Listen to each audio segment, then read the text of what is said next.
வணக்கம், இது உங்கள் பிளாக்ஸி. ஆக்சுவலாக நீங்கள் இன்றைக்கி ஒரு வீடியோ நான் கண்டிப்பாக போடுவேன் அப்படின்னு எதிர்பார்த்துட்டு இருந்திருப்பீங்க. அதுலேயும் என்னுடைய முதல் முக்கியமான 7000 சப்ஸ்கிரைபர்ஸ்க்கு நான் யாருக்காக தொடர்ந்து வீடியோ போட்டுட்டு இருந்தேன் அப்படின்னு உங்களுக்கு தெரியும். அதனால் அவருக்காக இந்த வீடியோ நான் போடுவேன் நினச்சிருப்பீங்க. ஆனால் அவருக்கான வீடியோ இது இல்லை. மேபி நம்ம வீக்கெண்டில் அவருக்காக பேசலாம். நியூ கமர்ஸ்க்கு என்ன அப்படின்னா, யாரை பற்றி அப்படின்னா, இப்போ கூட்டணி மாறி மாறி அமைச்சு நிறைய விஷயங்கள் போயிட்டுருக்கு இல்லையா, அது சம்மந்தமான ஒரு வீடியோ. அது நம்ம வீக்கெண்ட்ஸில் முடிஞ்சால் பார்க்கலாம். ஆனால் இன்றைக்கி நம்ம என்ன பார்க்க போகிறோம் அப்படின்னா, சிசிலி யார் இவங்க? இந்த பெண்மணி யார் அப்படின்னா, தமிழ்நாட்டுடைய முதல் பெண் காவலர். 1973ஆம் ஆண்டு இவங்க பணியில் சேர்ந்துருக்குறாங்க. மிக முக்கியமாக கவனிக்க வேண்டியது என்னென்னா, இவங்க சட்ட ஒழுங்கு ஆய்வாளராக பணியாற்றியிருக்காங்க. தன்னுடைய 82வது வயதில், அதாவது மே 21 நேற்று இந்திய நேரப்படி, இன்றைக்கி உங்களுக்கு வீடியோ டெலிகாஸ்ட் ஆகும்போது மே 22 ஆகிடும். அவங்க வயோதி காரணமாக இறந்துருக்காங்க தன்னோட 82வது வயது. இப்போது அவங்கள பற்றி ஏன் பார்க்கணும் அப்படின்னு நம்ம யோசிக்கலாம். இந்த மே மாதம் சில பேருக்கு, நிறைய பேருக்கு மகிழ்ச்சியான மாதமாக இருந்துச்சு. நிறைய பேருக்கு பேரதிர்ச்சியாகவும், அது எப்படா நடந்துச்சு அப்படின்னு ரொம்ப ஷாக்கிங்காகவும், இன்னுமே அந்த ஷாக்கிங்கை கேரி ஃபார்வர்ட் பண்ணிட்டு தான் இருக்கிறோம் இல்லையா? அது விஜய் அவர்கள் திடீர்னு சிஎம் ஆனது. விஜய் அவர்கள் சிஎம் ஆனதுலேருந்து சரியான அமைச்சர்களுக்கு சரியான இலாக்காக்களை கொடுக்க முடியாமல் திணறிட்டு இருக்கிறாரு. ஏன்னா அவ்வளோ கேபபிளான மினிஸ்டர்ஸ் அவர்கிட்ட இல்லை. ஏதோ இந்த லாட்ரிலையும் இல்லைனா அந்த கொரோனா பேட்ச் மாதிரி எல்லாருமே க்ளூக்கில் வின் பண்ணிட்டு போயிட்டாங்க. இவங்களுக்கு இதை கொடுக்கலாமா கொடுக்கக்கூடாதா, இவங்க சரியான நபரா, சரி அதிமுக காரங்க வருவாங்களா, இல்லை மற்ற கூட்டணியில் வெளியிலேருந்து ஆதரவுன்னு சொன்னாங்களே அவங்க வருவாங்களா அப்படின்னு விஜய் அவர்கள் எதிர்பார்த்துட்டு இருக்கிறாரு. ஏன்னா அவர் சிறப்பான சரி ஏதோ ஒரு ஆட்சி கொடுக்கணும் அப்படின்னாலே அவருக்கு கொஞ்சமாவது எக்ஸ்பீரியன்ஸ்டான நபர்கள் வேண்டும். அவருடைய கட்சியில் இருக்கவங்களுக்கு அப்படி கொடுக்க முடியாது. அதனால் அவர் யோசிச்சுட்டு இருக்கிறார். பட் இப்போ கிட்டத்தட்ட 9 நாட்கள் ஆயிடுச்சு. அவர் இன்னுமே பார்த்தீங்க அப்படின்னா காவல்துறையை கண்ட்ரோலில் எடுக்கவே இல்லை. அவர் சார்ஜ் எடுக்கவே இல்லை. அவர் சார்ஜ் எடுக்காததுனால தமிழ்நாட்டோடைய சட்ட ஒழுங்கு அப்படிங்கிறது சீர்குலைந்துட்டுருக்கு. அது எந்த அளவுக்கு அப்படின்னா, கிட்டத்தட்ட இந்த ஒரு வாரத்துக்குள் 50 மரணங்கள், 50 கொலைகள். அது பார்த்தீங்கன்னா மோஸ்ட்லி பெண்களுக்கு எதிரான குற்றமாக தான் இருக்குது. சரி, இப்போ சிசிலி அவர்களை பற்றி பேசுனது வெறுமன சட்ட ஒழுங்குக்காகவா அப்படின்னு பார்த்தீங்கன்னா, அதற்காக மட்டுமல்ல, இன்னொரு விஷயமும் அதில் அடங்கியிருக்கு. நேற்று, அதாவது மே 21ஆம் தேதி சிசிலி அவர்களுடைய மரணம். அதே சமயத்தில் ஹோசூரில் என்ன நடந்திருக்கு அப்படின்னா, ஒரு பெண் காவலர் அவங்க தன்னுடைய வேலையை முடிச்சுட்டு நைட்டு ரிட்டர்ன் ஆகிட்டுருக்காங்க. அவங்கள கடத்திட்டு போய் வன்புணர்வு பண்ணியிருக்காங்க. தனக்கு மாதவிடாய் பீரியட்ஸ் அப்படின்னு அவங்க சொல்லியும் அந்த பெண்ணை, அந்த காவலரை விடலை. இப்போது விஜய் அவர்கள் ஆட்சி அமைத்து பெண்களுடைய பாதுகாப்பு அப்படிங்கிறதுக்காக முதல்ல வேலு நாச்சியார்னு சொன்னதை சிங்கப்பெண் அப்படின்னு, ஏற்கனவே பெண்களுக்கு பாதுகாப்புக்காக இருந்த அந்த 80 வாகனங்களையும் அந்த டீமையும், பிங்க் கலரில் இருந்த அந்த காரையும் ஒயிட் பெயிண்ட் அடித்து இப்போ சிங்கப்பெண் அப்படின்னு உலா விட்டுருக்கிறார். ஆனால் இந்த சிங்கப்பெண் காவலர்கள் நிஜமாகவே என்ன தான் பண்ணிகிட்ருக்குறாங்க, இல்லை இவ்வளோதான் அவங்களால முடியுமா அப்படிங்கிற கேள்வி. அதற்கப்புறம் அவங்களுக்கு கண்ட்ரோலில் எடுத்து சார்ஜில் எடுத்து விஜய் அவர்களால் டைரக்ட் பண்ண முடியாத அந்த நிர்வாக திறனற்ற ஒரு செயல், அது ஒரு காரணம்.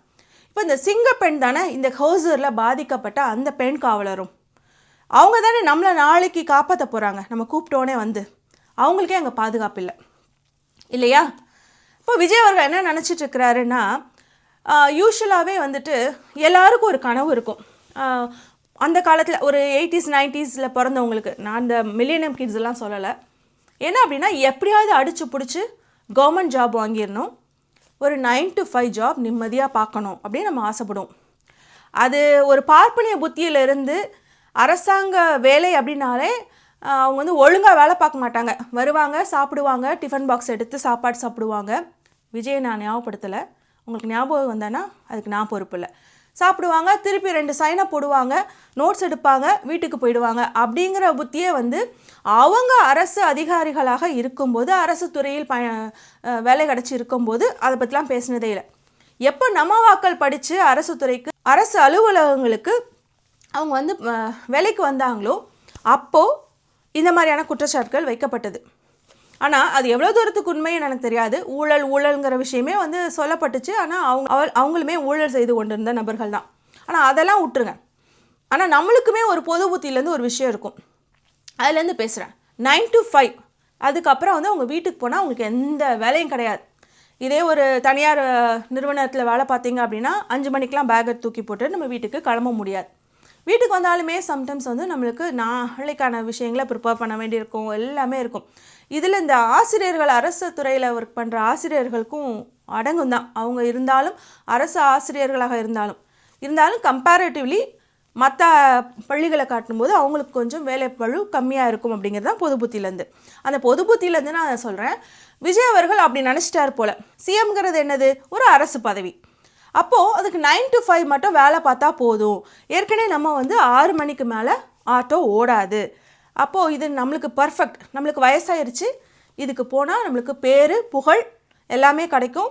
அதுக்கப்புறம் 5 மணிக்கு மேலே வேலை பார்க்க வேணாம் அப்படின்னு நினச்சிட்டாரோ அப்படிங்கிறத நான் ஒரு கேள்வியாக, ஒரு டவுட்டாக தான், ஒரு பிரஜையாக வைக்கிறேன்.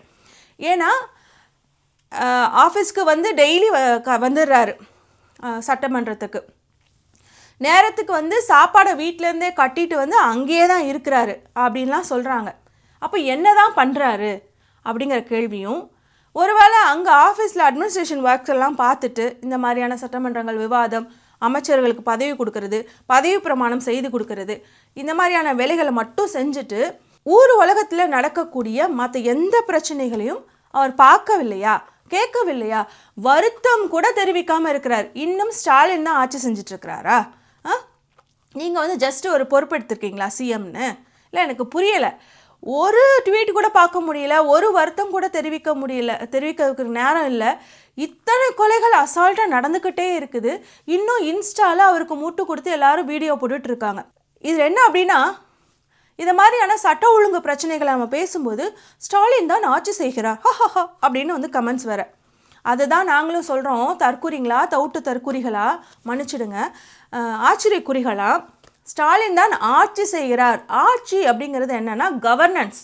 அதாவது கவர்னன்ஸில் என்னென்ன வரும் அப்படின்னா, வெல்ஃபேர், மக்களுடைய நலன் குறித்த விஷயங்கள், முக்கியமாக வெல்ஃபேர் திட்டங்கள் வரும். இதெல்லாமே அட்மினிஸ்ட்ரேஷனில் வரக்கூடியது. இந்த சட்ட ஒழுங்கு எல்லாமே அட்மினிஸ்ட்ரேஷன் கையில் வரப்போகுது. அதனால் ஒரு சட்ட ஒழுங்கு ஒரு நாட்டில் நடக்குது அப்படின்னா நேரடியாக அரசால் பொறுப்பேற்றுக்க முடியாது. எவனோ எங்கேயோ எதையோ பண்ணுறான் அப்படிங்கிறதுக்காக.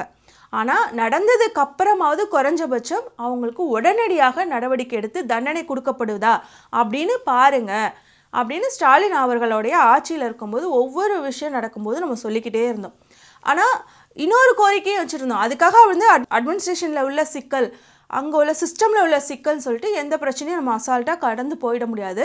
இன்னமும் சட்டங்களை வந்து இறுக்கமாக்குங்க, இந்த ஆணவ படுகொலைக்கான ஒரு புதிய சட்டத்தை, திருத்தத்தை கொண்டு வாங்க அப்படிங்கிறதையும் பதிவு பண்ணிகிட்டே தான் எல்லாருமே இருந்தாலும் என்ன சொல்கிறேன் அப்படின்னா, அப்போது யார் ஆட்சி செய்தாலும் இந்த மாதிரியான விஷயம் தனிநபர் சம்மந்தப்பட்ட விஷயம், ஒரு ஒழுக்கம் சம்மந்தப்பட்ட விஷயம், அதே மாதிரி இந்த அரசு துறையில் இருக்கிறவங்க, அதாவது போலீஸ் அதிகாரிகள் போன்றவங்க, அவங்கள எப்படி வந்து ஒழுக்கமாகவோ இல்லைனா அதிகாரம், அந்த பவரை அவங்க எப்படி மிஸ்யூஸ் பண்ணிக்கிறாங்க அப்படிங்கிறதெல்லாம் பொறுத்து இருக்குது. இது வந்து வெறும் அரசு மட்டுமே இதை கண்ட்ரோல் பண்ண முடியாது. அதனால் ஒரு தவறு நடக்கிறது தவறு தானாலும் அது நடந்ததுக்கப்புறம் அதுக்கு வந்து இந்த அரசுங்கிறது எப்படி ரியாக்ட் பண்ணுது, உடனே கேஸ் போடுதா அப்படிங்கிறதெல்லாம் பாருங்க அப்படின்னு நம்ம சொன்னோம். அப்போல்லாமே வந்து இந்த குற்றங்களெல்லாம் தான் பூதாகரப்படுத்தி சட்ட ஒழுங்கு சரியில்லை அப்படிங்கிறதையும் திரும்ப கொண்டு போய் பெண்களுக்கு பாதுகாப்பு இல்லை அப்படிங்கிறத திரும்ப கொண்டு போய் தான் இன்றைக்கி விஜய் அவர்கள் ஆட்சியை பிடிச்சிருக்கிறார். நான் என்ன கேட்குறேன் அப்படின்னா, சரி அப்பவும் இருந்துச்சுல, அப்போ இப்பவும் இருக்கலாம்ல, அதானே சொல்ல வரீங்க நீங்கள் கேட்டீங்க அப்படின்னா, அப்போ நீ எதுக்கு வந்த அப்படின்னு எல்லாரும் கேட்டுருவாங்கல்ல. அப்போ நீங்கள் ஏதாவது ஒரு மாற்றம் செய்யணும். அதையும் தாண்டி எங்கிட்ட இன்னொரு பாயிண்ட் இருக்குது. இப்போ நடந்த குற்றங்களையும் ஸ்டாலின் அவர்கள் ஆட்சியில் இருந்த அந்த 5 வருஷத்தில் நடந்த குற்றங்களையும் நீங்கள் பாருங்கள், ரேஷியோ படியும் பாருங்கள், கவுண்ட் படியும் பாருங்கள் எவ்வளோ அதிகமாக நடந்திருக்குன்னு உங்களுக்கு புரியும். அதாவது ஒரு பெண்மணி சொல்கிறாங்க, ஸ்டாலின் திரும்பி வந்தால் நானும் என் பெண் பிள்ளைகளும் மருந்தை குடிச்சிட்டு மருந்தை வச்சிருவேன், அவங்களுக்கு செத்து தான் போகணும் அப்படின்னு சொல்கிறாங்க. அந்த அம்மாவை தான் நான் தேடிட்டு இருக்கேன். எடிட்டர் முடிஞ்சால் அந்த அம்மாவோட ஃபோட்டோ திரும்பி திரும்பி போடுங்க. நம்ம விஜய் அண்ணாவை தவிர அடுத்த ஆட்சியில மு.க. ஸ்டாலின்லாம் வந்து உட்காந்தாருனா நாங்களே பிள்ளைகளும் மருந்து ஊற்றி கொண்டுறணும், நாங்களும் மருந்து குடிச்சே செத்துறணும். ஏன்னா இதை விட பாதுகாப்பு இல்லாம ரொம்ப வீட்டுக்குள்ள இருக்கிற பெண்களுக்குவே பாதுகாப்பு இல்லாம கையை பிடிச்சிட்டு இழுத்துட்டு வந்துற அளவுக்கு வந்துடும். அதனால தயவு செய்து டிவிக்கே ஓட்டு போட்டு நல்லபடியா விஜய் அண்ணாவை ஓட்டு போட்டு நம்ம தான் அரசியல்ல உட்கார வைக்கணும். ஏன் சொல்கிறேன் அப்படின்னா, இது ஒரு மாரல் போலீசிங் பண்ணி அந்த அம்மா வந்து ஒரு மன கஷ்டத்தை கொண்டு போய் அவங்க எதுவும் செஞ்சிடக்கூடாது தான், கரெக்டு. ஆனால் அதே சமயத்தில் அந்த அம்மா சொன்ன வார்த்தைனால எத்தனை பேர் இன்ஃப்ளூயன்ஸ் ஆகி இன்னைக்கு ஓட்டு போட்டிருப்பாங்க. இப்போ எத்தனை குடும்பங்கள்ல அதெல்லாம் நடந்துட்டுருக்கு, இறந்துட்டு இருக்காங்க. அவங்களுக்கு நான் நீதி வாங்கி தரதுக்காகவும் இல்லை அவங்களுக்கு பக்கம் நான் நிற்கிறதுக்காகவும் அந்த அம்மாவோடைய ஃபோட்டோ போடுறதுல எனக்கு துள்ளி கூட வருத்தம் இல்லை. நான் இதில் மாரல் பாலிசிங் பண்ணலை. அந்த அம்மா வந்து அதை உணரணும். அன்னைக்கு அவங்க ரூட் மாஃபியா சொல்லி கொடுத்த மாதிரி பொது வழியில் தைரியமாக வந்து நின்று பேசினாங்களே, அதே தைரியத்தோட அறம் அப்படிங்கிற ஒரு விஷயம் அவங்கக்கிட்ட இருந்துச்சுன்னா இப்போ தமிழ்நாட்டில் நடக்கிற அத்தனை விஷயங்களுக்கும், அதுவும் முக்கியமாக பெண்களுக்கு எதிராக நடக்கிற விஷயங்களை பார்த்துட்டு நான் தப்பு செஞ்சுட்டேன், நான் தப்பாக சொல்லிட்டேன்னு அவங்க சொல்கிற வரைக்கும் எப்போல்லாம் இது சம்மந்தமாக வீடியோ வருதோ அப்போ அவங்களோட வீடியோவை எடிட்டர் நீங்கள் போட்டுகிட்டே இருங்க. நான் மறந்தால் கூட நீங்கள் போடுங்க. இது எடிட்டருக்கான ரெக்வஸ்ட் தான். இப்போ அந்த பெண்மணியை நான் தேடுறேன். இப்போ நீங்கள் பாதுகாப்பாக இருக்கீங்களா? உங்களுடைய பெண் குழந்தைகள் பாதுகாப்பாக இருக்க முடியும்னு நினைக்கிறீங்களா?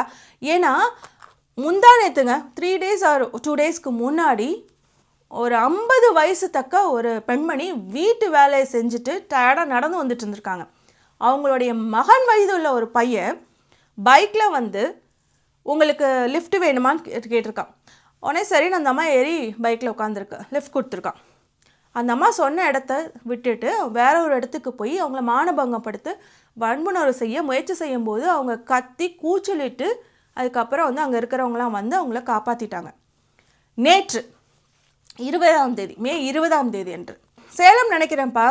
அந்த வீடியோ தேவைன்னா போட்டுக்கலாம், இல்லாட்டினா எக்ஸ்லேயே நிறையா இருக்குது.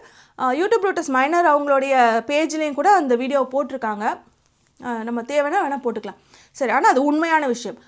அந்த பெண்மணி வந்து அரசு மருத்துவமனைக்கு கூட்டிகிட்டு போய் அங்கே சரியான சிகிச்சையும் இல்லை, தனக்கு ஒரு பெட்டும் கொடுக்கல அப்படிங்கிறது தான் ஆக்சுவலான கம்ப்ளைண்ட்ஸ். ஆனால் நம்ம பார்க்க வேண்டியது வன்புணர்வு அப்படிங்கிறது அவங்களுக்கு ஒன்று நடந்திருக்கு. இதுக்கு என்ன சொல்ல போகிறீங்க? வன்புணர்வு நடந்தவங்கள முதல்வரே வந்து அது என்னன்னு பார்க்க சொல்லி அவங்களுக்கு மிக சிறப்பான ட்ரீட்மெண்ட் கொடுக்கணும். ஆனால் இங்கே மெத்த கூட இல்லாமல் அவங்க கீழே படுக்க வச்சுருக்காங்க. சாரி, சேலம் இல்லை, புதுக்கோட்டை கீழே படுக்க வச்சுருந்துருக்காங்க.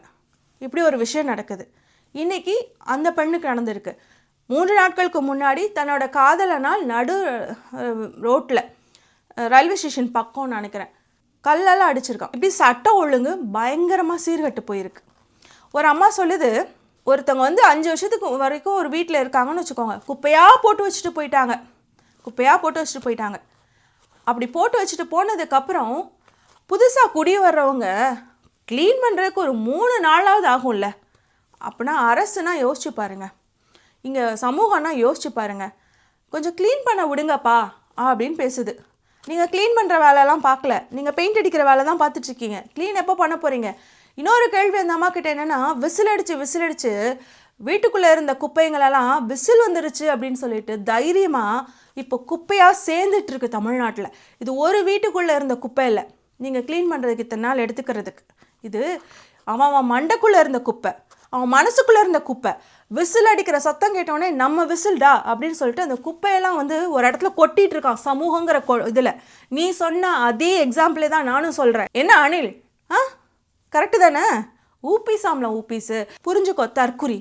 ஓட்டை குத்திட்டு வந்திருக்காங்க. ஓட்டை 8 நாளாக 50 கொலைகள் நடந்துட்டுருக்கு. வெக்கமானம் இல்லாமல் முட்டு கொடுத்துட்ருக்கு முட்டு. இந்த அணில்கள் உணர்கிற வரைக்கும் எல்லா உண்மைகளை மட்டுமே, ஆனால் எல்லா உண்மைகளையுமே நீங்கள் ஒவ்வொருத்தரும் பேசினாலே இவங்க ஒவ்வொருத்தரும் உணர்ந்துருவாங்க எவ்வளோ பெரிய தப்பு பண்ணியிருக்கோன்னு. ஒரு ஹீரோவாக எனக்குமே விஜய் ரொம்ப ரொம்ப பிடிக்கும், அவர் ஹீரோவாக இருக்கிறதுக்கு சரியான நபர் தான். அவருக்கு ஆட முடியுது, பாட முடியுது, எல்லாமே செய்ய முடியுது. ஆனால் ஒரு மாநிலத்தை ஆளுகிற ஒரு சிஎம் அவரால் இருக்க முடியுமா? தலைவராக இருக்க முடியுமா? யோசிச்சு பார்த்தீங்களா? சும்மா வந்து ஓட்டை குத்திட்டீங்களே, நல்லா அனுபவிச்சுட்டு இருக்கீங்க. நான் வந்து இந்த பெண்ணுக்கு நடந்த இந்த வன்புணர்வில் இந்த வன்மத்தை நான் கக்கக்கூடாது தான். அது பயங்கர வேதனைக்குரிய விஷயம். ஆனால் உங்களுக்கு எப்படி தான் புரிய வைக்கணும் எனக்குமே தெரியல. இப்போ உங்களுக்கு புரிஞ்சாலும் ஒன்றும் ஆக போகிறது இல்லைங்கிறது வேற விஷயம். ஆனால் குறைஞ்சபட்சம் நீங்கள் வந்து ரியலைஸ் பண்ணாலே உங்களுடைய தப்பு, நீங்கள் ஓட்டு போட்டது எவ்வளோ பெரிய தப்புன்னு நீங்கள் உணர்ந்தாலே, ஒரு காமன் குட் அப்படிங்கிற ஒரு விஷயத்தை யோசிக்காமல் உங்களுக்கான ஒரு சுயநலமாக என்னோட தலைவன் என் ஹீரோ, அதனால் வந்து நாட்டுக்கும் தலைவனாக இருக்கட்டும்னு ஓட்டை குத்திட்டு வந்திருக்கீங்க பார்த்தீங்களா? அதை நீங்கள் உணரணுங்கிறக்காக தான் இவ்வளோ தூரம் பேச வேண்டியிருக்கு. CM uncle, CM sir, where are you sir அப்படின்னு மக்கள் வந்து தெருவில் வந்து வேர் ஆர் யூன்னு கேட்குற அளவுக்கு கொண்டு போயிடாதீங்க. ஏன்னா நீங்கள் சிறுவர்கள் வைத்து தான் ஓட்டு வாங்கிட்டு வந்தீங்கன்னு நீங்களே வந்து வாக்குமூலம் கொடுத்துருக்கீங்க. 3 சிறுவர்கள் வந்து விளையாடிட்டு இருந்ததுக்குள்ள பிரச்சனை, அதில் 2 பேர் சேர்ந்து ஒரு பையனை கொன்று புதைச்சிருக்காங்க. நேற்று மே 21 ஒரு கஞ்சா குழு, ஒரு கூட்டமாக கஞ்சா அடிச்சுட்டு வந்து ஒரு நபரை தாக்கியிருக்காங்க. அவருடன் வந்து ஒரு சிறுவர் இருந்திருக்காங்க, ஒரு சின்ன பையன் சிறுவன் இருந்திருக்கான். இவங்க 2 பேருக்கும் கத்தி குத்து விழுந்திருக்கு. இந்த தாக்குதல் நடக்கும்போது அந்த 2 பேரும் பயந்துட்டு அங்கே அருகில் இருந்த ஒரு காவலருடைய வீட்டுக்குள்ளே தஞ்சம் புகுந்திருக்காங்க. அந்த காவலரோட வீட்டுக்குள்ளேயும் இவனுங்களும் புகுந்து தான் இந்த கத்தி குத்து எல்லாமே நடந்திருக்கு. அந்த சிறுவன் மேலேயும் கத்தி குத்து நடந்திருக்கு. இதையும் நீங்கள் தேடி பாருங்கள், கிடைக்கும். அதனால் சிஎம் சார் கிட்ட where are you sir, where are you sir, கொஞ்சம் சீக்கிரம் வாங்க. ஏன்னா நீங்கள் இன்னும் வைப்பில் இருக்கீங்க. அது முக்கியமாக வந்துட்டு ஓகே அரசு துறை, அதனால் நான் 9 to 5 தான் வேலை பார்ப்பேன் அப்படின்னு வேலை பார்த்துட்ருக்கீங்க. எக்ஸ்ட்ரா ஒர்க் பண்ண வேண்டியிருக்கும். எக்ஸ்ட்ரா ஒர்க் பண்ணுங்க. நீங்கள் என்ன தான் பண்ணிகிட்ருக்கீங்க எங்களுக்கு தெரியல. இப்படியே விட்டோன்னா நீங்கள் எதெல்லாம் குற்றம் சொல்லிட்டு வந்தீங்களோ, எதெல்லாம் குறைகள்னு சொல்லிட்டு வந்தீங்களோ அதை நீங்கள் 100 மடங்கு, 2 மடங்கு 3 மடங்குலாம் இல்லை, 100 மடங்கு அதிகமாக 100 நாட்களுக்குள்ளே செஞ்சு வச்சுருப்பீங்க. உங்கள் ஆட்சியை நீங்கள் காப்பாற்றிக்கணும். உங்களுக்கு நிஜமாவே மக்கள் மீது அக்கறை இருந்து தான் நீங்கள் இங்கே பதவிக்கு வந்தீங்க. வேறு எந்த நோக்கமும் இல்லை. அதனாலலாம் ஆர்எஸ்எஸ்காரனை உங்களோட கட்சிக்குள்ளே சேர்த்துக்கல, அதனாலலாம் அதிமுக காரங்களை வந்து உங்கள் கட்சிக்குள்ளே சேர்த்துக்கல, அதனாலலாம் மற்ற திமுக கூட்டணியில் இருந்தவங்களெல்லாம் வந்து பேரம் பேசி நீங்கள் வந்து அமைச்சரவை தரேன், பொறுப்பு தரேன் அப்படின்னு சொல்லி சேர்த்துக்கல. உங்களுக்கு நீங்கள் அவங்களெல்லாம் சேர்த்துக்கிட்டதன் காரணம் மக்களுக்கு நீங்கள் வந்து நல்ல ஆட்சி கொடுக்கணும்னு நினச்சி தான் வந்தீங்க அப்படிங்கிறது உண்மையாக இருந்தால் தயவு செய்து இப்போ நீங்கள் பண்ணிகிட்ருக்க அத்தனை வேலையும் தூக்கி வச்சுட்டு சட்டம் ஒழுங்கை கவனிங்க.